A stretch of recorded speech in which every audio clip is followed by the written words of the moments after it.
Assalamualaikum warahmatullahi wabarakatuh.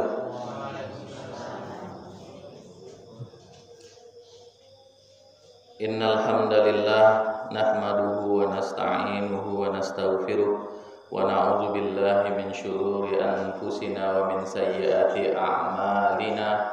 May yahdihillahu fala mudilla lahu wa may yudlil falan tajida lahu waliyyan mursyida.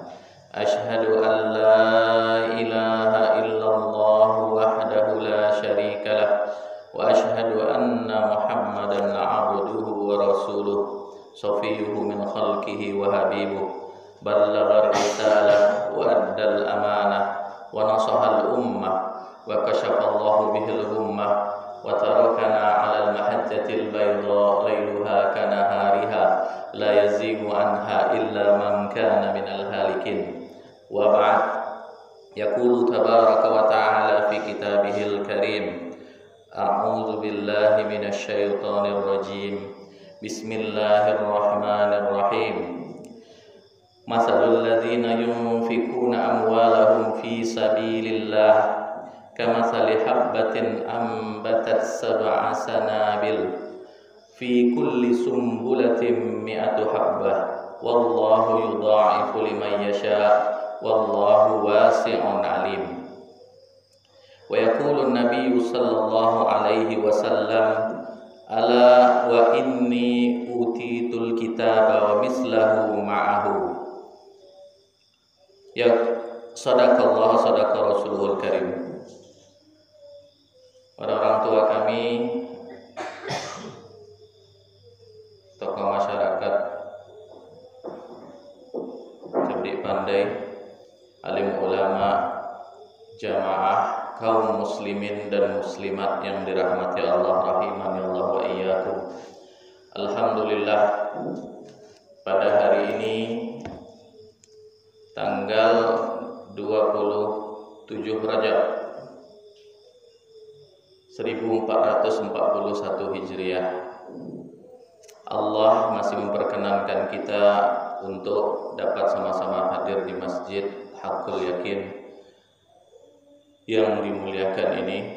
Mudah-mudahan kehadiran kita di masjid ini menjadi bagian dari amal soleh dan menjadi timbangan kebaikan kita di hari kiamat nanti. Amin ya rabbal alamin.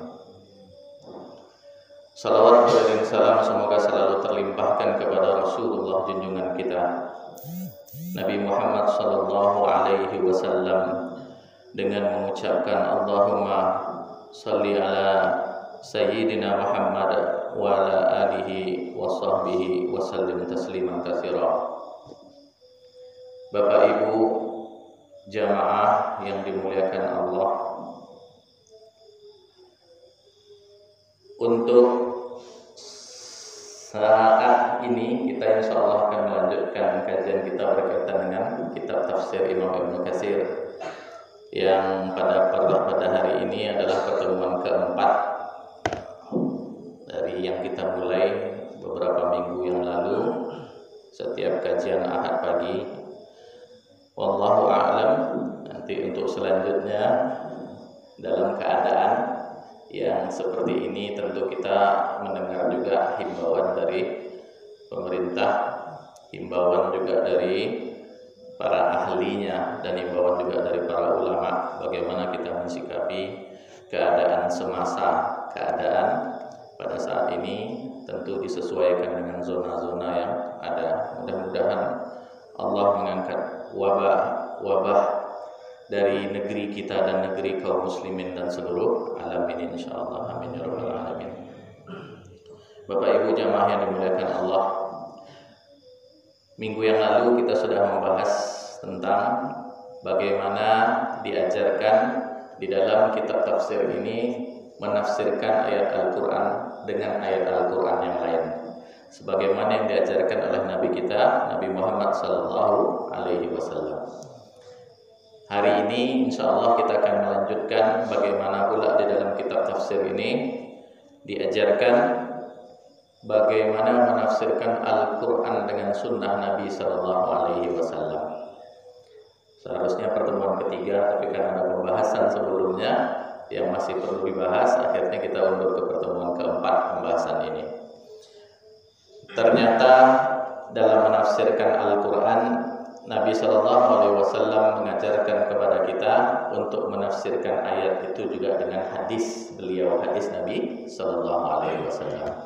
Tadi sudah disampaikan tentang sabda Nabi, inni utitul kitaba wa mislahu ma'ah. Sesungguhnya aku diturunkan kepadaku Alkitab, yakni Al-Quran. Nama lain daripada Al-Quran itu adalah Alkitab juga. Wa mislahu ma'ahu, dan yang semisal dengannya. Nah, yang semisal dengannya itu apa? Itulah hadis Nabi SAW.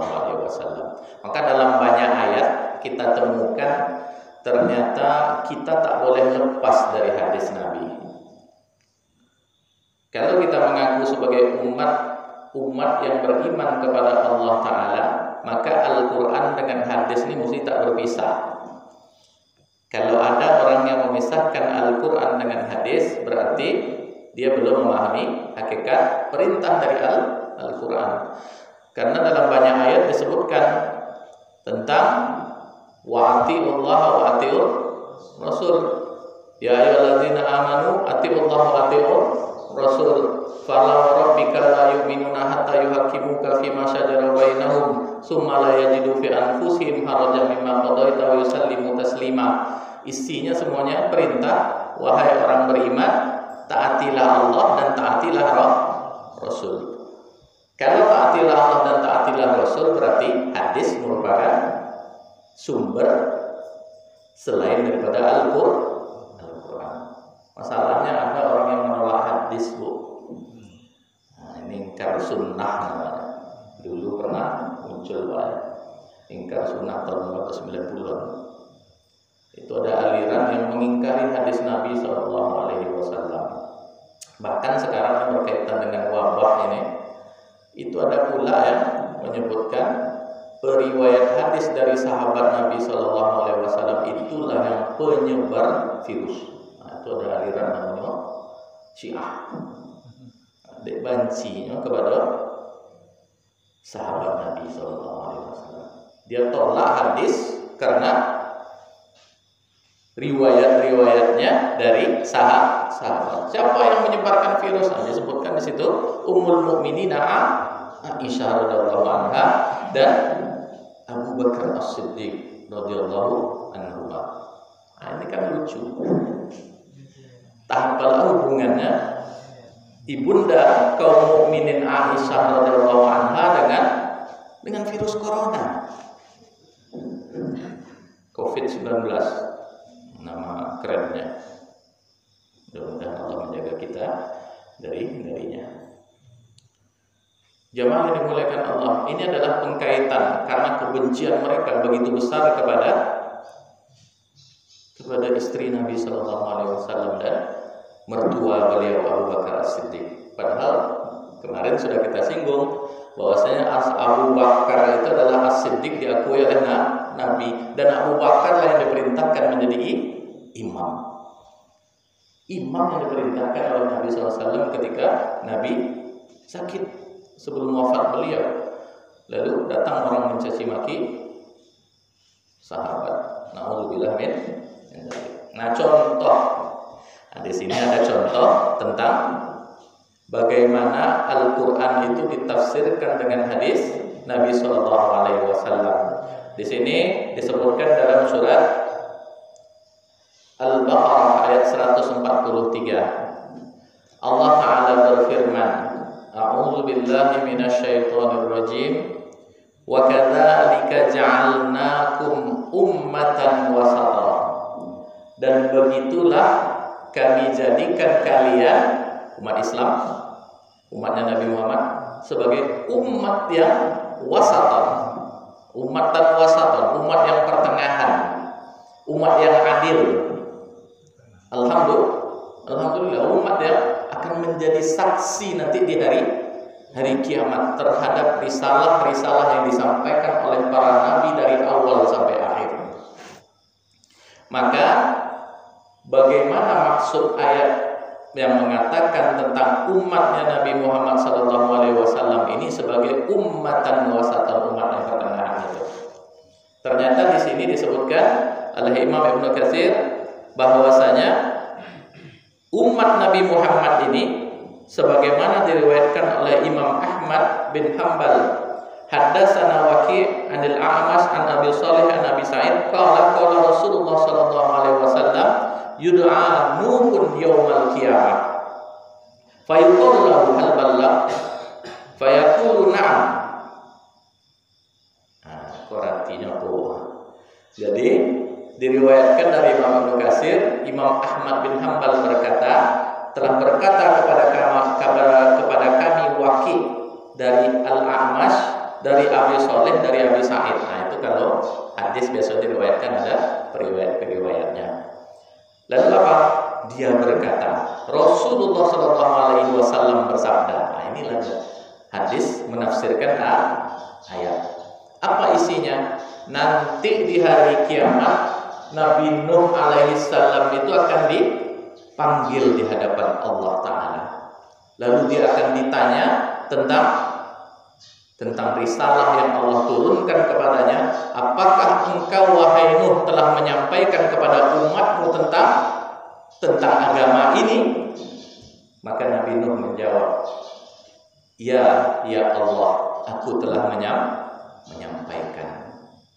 Lalu Allah bertanya kepada Nabi Nuh, fayud'a qaumuhu fayuqalu lahum hal ballaghakum. Sebelum ditanya kepada Nabi Nuh lagi, dipanggillah kaumnya Nabi Nuh. Kaumnya Nabi Nuh dipanggil. Setelah Nabi Nuh ditanya tentang apakah engkau telah menyampaikan kepada kaummu, maka kaumnya dipanggil dan ditanyakan, wahai umatnya Nabi Nuh, apakah Nuh ini telah menyampaikan risalah ini kepada kalian, telah menyampaikan agama ini kepada kalian? Apa jawab umatnya Nabi Nuh? Fayaquluna ma atana min nazir. Mereka mengatakan, tak seorang pun yang datang kepada kami memberikan kami peringatan. Ya Allah, Nabi Nuh alaihissalam yang kita kenal berapa ratus tahun beliau berdakwah. Berapa ratus tahun?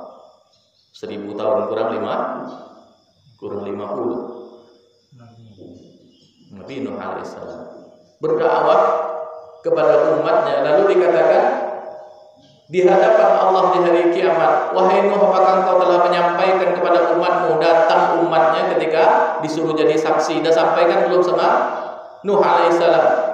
Kata umatnya pada saat itu, tidak seorang pun datang kepada kami yang memberikan peringatan. Lalu apa kata Nabi sallallahu alaihi wasallam? Fayuqalu li Nuh, maka dikatakanlah kepada Nuh, man yashhadu laka, siapakah yang akan menjadi saksi wahai Nuh bahwa engkau telah menyampaikan risalah yang aku perintahkan. Lalu apa kata Nabi SAW? Fayaqulu Muhammad wa ummatu. Ya Allah, apa kata Nabi Nuh? Ketika ditanyakan Allah, siapa saksimu? Maka saksiku adalah Muhammad dan umatnya. Allahu Akbar. Umat Nabi Muhammad SAW bersama Nabi kita itu akan menjadi saksi tentang siapa Nabi Nuh alaihissalam yang telah menyampaikan risalah agama ini. Jamaah yang dimuliakan Allah, itulah kita sebagai ummatan wasata. Maka berbangga kita sebagai umat Nabi Muhammad SAW. Berbangga kita dengan keislaman kita. Maka isyhadu bi anna muslimun. Saksikan bahwa kami adalah orang-orang Islam. Kita harus bangga dengan keislaman kita. Dan bukan menyombongkan diri. Bangga itu maksudnya ya Allah, alhamdulillah Allah anugerahkan kepada kita risalah Islam dan hidayah Islam, menjadi umatnya Nabi Muhammad SAW. Maka yang menjadi saksi nanti di hari kiamat ketika Nabi Nuh alaihissalam ditanyakan, siapa saksimu? Ketika umatnya mengingkari, maka saksinya adalah Nabi Muhammad dan umatnya. Qala fadzalika qauluhu wa kadzalika ja'alnakum ummatan wasata. Begitulah kata Nabi sallallahu alaihi wasallam, itulah makna dari telah kami jadikan kalian sebagai umat yang pertengahan, umat wasata, umat yang adil. Al-wasat artinya adil. Fatud'auna fatushhadun fatashhadun. Kalian akan dipanggil nanti di hari kiamat wahai umat Nabi Muhammad, dan kalianlah menjadi saksi tentang risalah yang disampaikan Nuh alaihissalam dan para nabi yang lainnya. Alhamdulillah, mudah-mudahan kita bagian dari itu. Amin ya rabbal alamin. Jamaah yang dimuliakan Allah, itu berarti hadis menafsirkan ayat. Yang kedua, kadang-kadang hadis itu menguatkan apa isi ayat. Ayat Al-Quran tadi setelah di awal kita sampaikan, Allah berfirman, masalul ladzina yunfikuna fi sabilillahi kamasali habbatin ambatat sab'a sanabil fi kulli sumbulatin mi'atu habbah wallahu yudha'ifu liman yasha' wallahu wasi'un alim. Disebutkan tadi dalam surat Al-Baqarah bahwasanya kami berikan perumpamaan, kami berikan perumpamaan apa? Orang yang berinfak di jalan Allah. Orang yang berinfak di jalan Allah itu, dia bagaikan apa? Bagaikan orang yang menanam lalu tumbuhlah 7 butir, nanam 1 biji, kemasali habbatin 1 biji ditanam lalu tumbuh 7. Kok 3 ya? 7 cabang, 7 apa namu? 7 tangkai. Ya. Lalu di setiap tangkai itu ada berapa? 100 biji. 100 bulir bareh kalau awak biasa nanam padi gitu kan. Dalam setiap 1 tangkai ada 7, berarti 700. Orang yang berinfak di jalan Allah, kata Allah Ta'ala, bagaikan orang yang menanam 1 biji, maka akan tumbuh 7 bulir, 7 batang, lalu dikalikan 100, 700 kali lipat pahala yang dia hasilkan nanti di hari kiamat di hadapan Allah Ta'ala. 1 butir berinfak di jalan Allah. Wallahu yudha'ifu liman yasha', dan Allah melipat gandakan bagi yang dia kehendaki. Wallahu wasi'un alim, dan Allah maha luas dan maha mengetahui. Ya Allah, tidak ada Allah yang awak akan luahkan kalau di jalan Allah itu kecuali pasti ada balasan yang lebih baik. Nah, sekarang musoji awak ya begitu masih berlanjut, alhamdulillah. Ini jamaah semangat semuanya, warga kita juga semangat. Mudah-mudahan ini menjadi bagian dari timbangan kebaikan kita di hari kiamat, apapun bentuk bantuannya. Alhamdulillah, ini juga tiap kajian ada aja itu kajian kedua, yang ketiga, kajian keempat, ada aja yang infak, ada yang sedekah. Mudah-mudahan itu juga menjadi bagian dari mizan timbangan kebaikan di hari kiamat. Lalu apa hadisnya?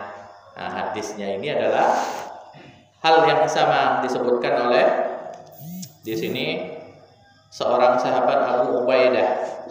Ma bitu bi ajrin. Abu Ubaidah bin Al-Jarrah itu adalah seorang sahabat Nabi sallallahu alaihi wasallam yang wafat ketika Nabi sallallahu alaihi wasallam telah wafat, baru beliau wafat.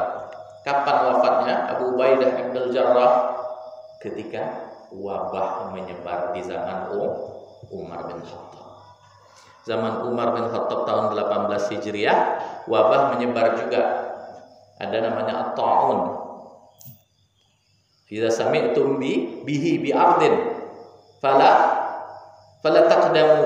taqdamu alaihi.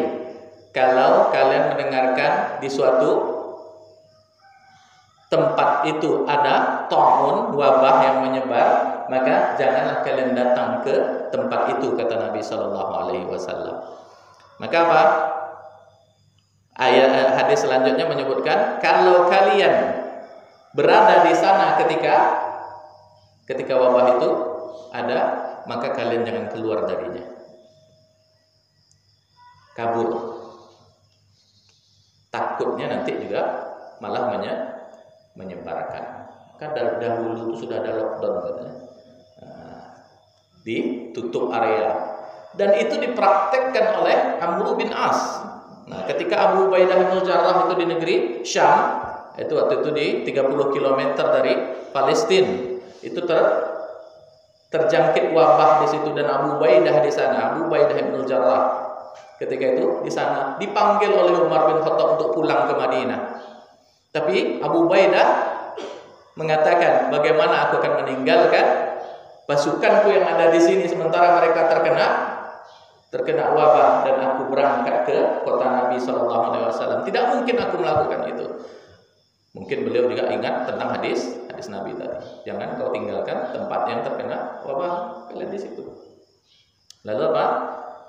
Abu Ubaidah akhirnya beberapa waktu setelah itu meninggal, terkena dalam takdir Allah. Kenapa? Tidak semuanya juga kena di dalam daerah yang terkena wabah itu.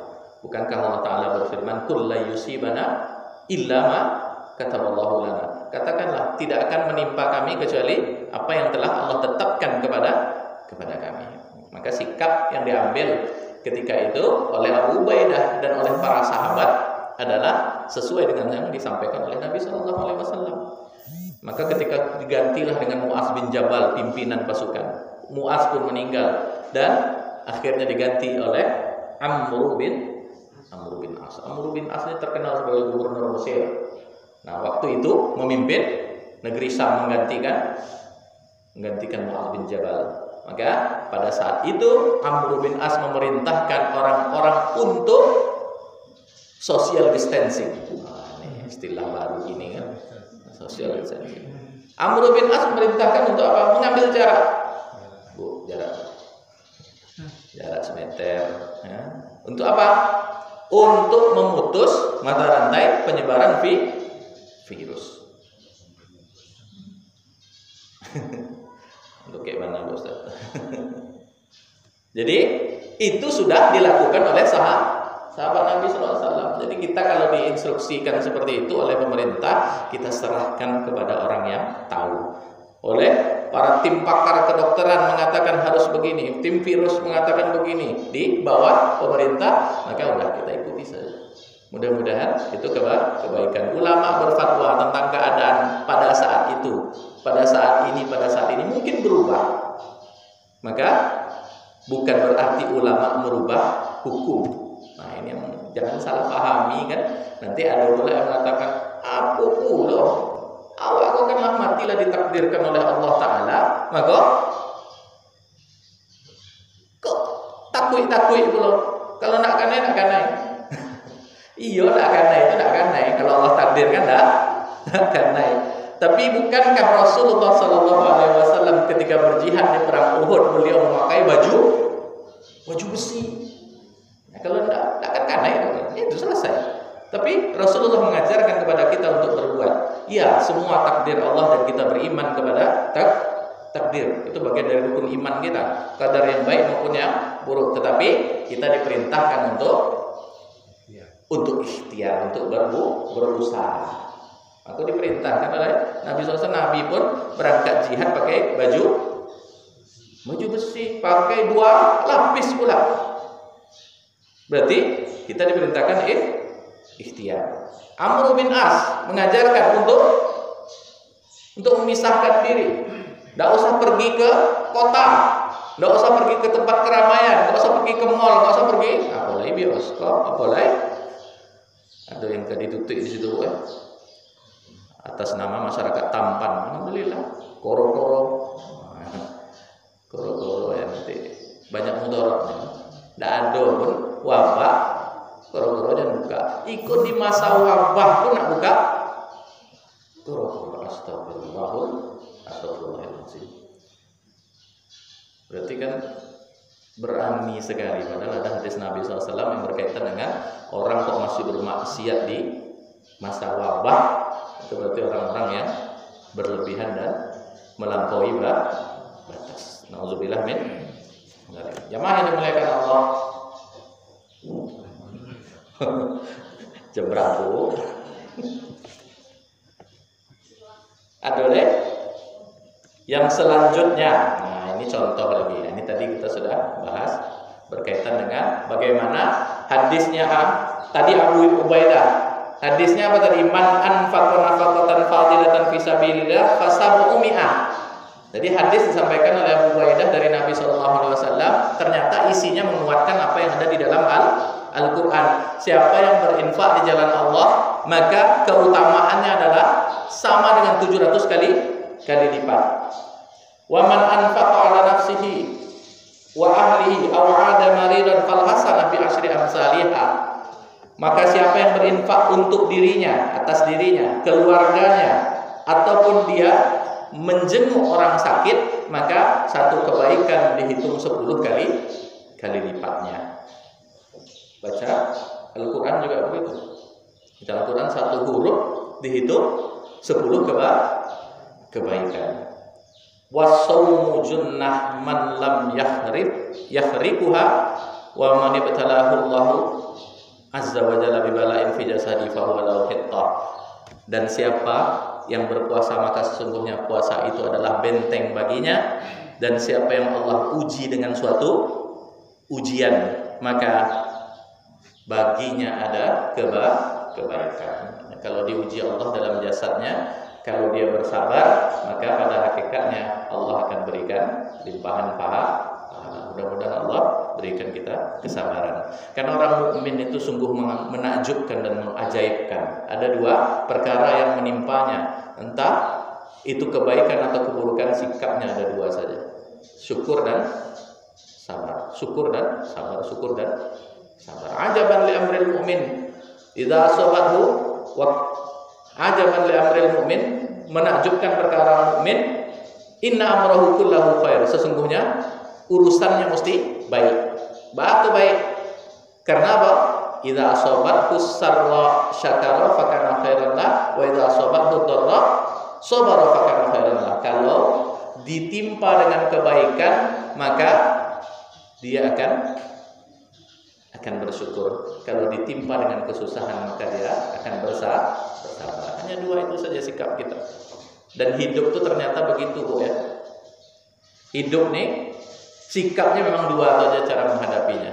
Kalau tidak dengan dua itu, maka kita takutnya nanti akan tersilap langkah. Bu, Allah mulai mengantuk. Mengantuk. Mungkin untuk pagi hari ini kita cukupkan sekian untuk kajian kita. Mudah-mudahan ini juga menambah kebaikan bagi kita dan menambah ilmu, iman dan amal kita semua. Amin ya rabbal alamin. Jamaah yang dimuliakan Allah, lebih kurangnya kami mohon dimaafkan. Wabillahi taufiq wal hidayah wal inayah. Wassalamualaikum warahmatullahi wabarakatuh.